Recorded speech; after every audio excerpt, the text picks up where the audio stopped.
এই মুহূৰ্তত জনাবলৈ এটা ব্ৰেকিং নিউজ।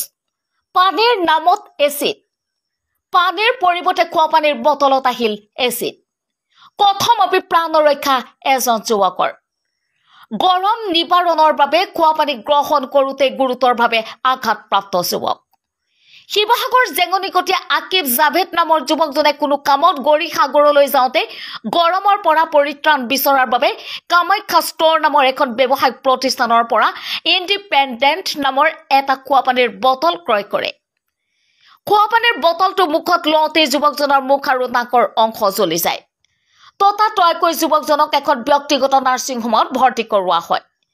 বৰ্তমান যুৱকজন সংকটমুক্ত যদিও মুখ আৰু নাকত যথেষ্ট আঘাত পায়। যুৱকজনৰ ভাষ্য অনুসৰি ইণ্ডিপেণ্ডেণ্ট নামৰ খোৱা পানীৰ বটলটোত পানীৰ বদলি এচিড সোমাই আছিল।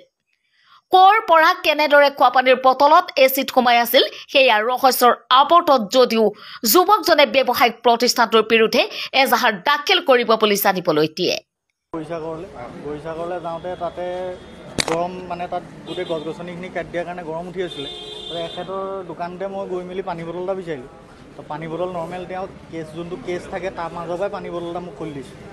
আনি মেলি মই বাইকত কথা পাতি বাইকত বহিয়ে গৰমতে এনেকৈ খাব লওঁতে খুলি যোনটো গোন্ধ মাৰিছে এচিড আছিলে, কমপ্লিট পানীটো এচিড হয়। মুখত লওঁতে মুখতো সোমাই মেলি গোটেই এইটো চাইড পৰি গ'ল আৰু লগালগ মোৰ বাইকৰ পৰা লগালগ পৰি গৈছোঁ। পৰি মেলি বাইকৰ পানীটো এচিডটো টেংকিত পৰিছে, টেংকি কালাৰলৈকে ডিছকালাৰ হৈছে।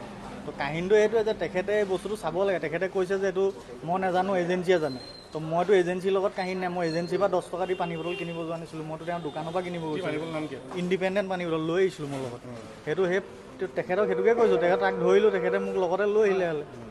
বস্তুটো সেইটো আজি মোৰ 35 ইয়াৰ্ছ হৈছে। তো মই অকণমান প্ৰিকশ্যন লৈ খাইছোঁ। কিন্তু সৰু ল'ৰা ছোৱালীয়েতো নাচায়, হাতকৈ যদি দাঙি খাই দিয়ে এইটো বেটলৈ গ'লে মানুহটো মৰি থাকিব, সৰু ল'ৰা ছোৱালী মৰি থাকিব। তো বস্তুটো মোৰ কথাটো এইটোৱে যে আজি মোৰ লগত হ'ল আৰু যাতে এইটো বস্তু আৰু কাৰো লগত হ'ব নালাগে, বস্তুটো তদন্ত হ'ব লাগে। ষ্টেটখন আহিলে হেৰিয়ালে কেজুৱেলকৈ আমি তো এক্সামিন কৰি পেলাই আমি যিখিনি ফাৰ্ষ্ট এড ট্ৰিটমেণ্ট কৰিবলৈ সেইখিনি কৰিছোঁ আৰু কিন্তু তেওঁ কৈছে এচিড বুলি কৈছে। কিন্তু ধৰি লওক এতিয়া মই কনফাৰ্ম ক'বতো নোৱাৰিম এচিড হয় নে নহয় ধৰি লওক, কাৰণ আমি ধৰি লওক যিহেতু বস্তু দেখা পোৱা নাই, সেইটো টেষ্টটো কৰিলেহে গম পোৱা যাব। কিন্তু যিমানখিনি দেখিছোঁ ছুপাৰফিচিয়েল বাৰ্ণ অলপ হৈছে, নোহোৱা নহয়।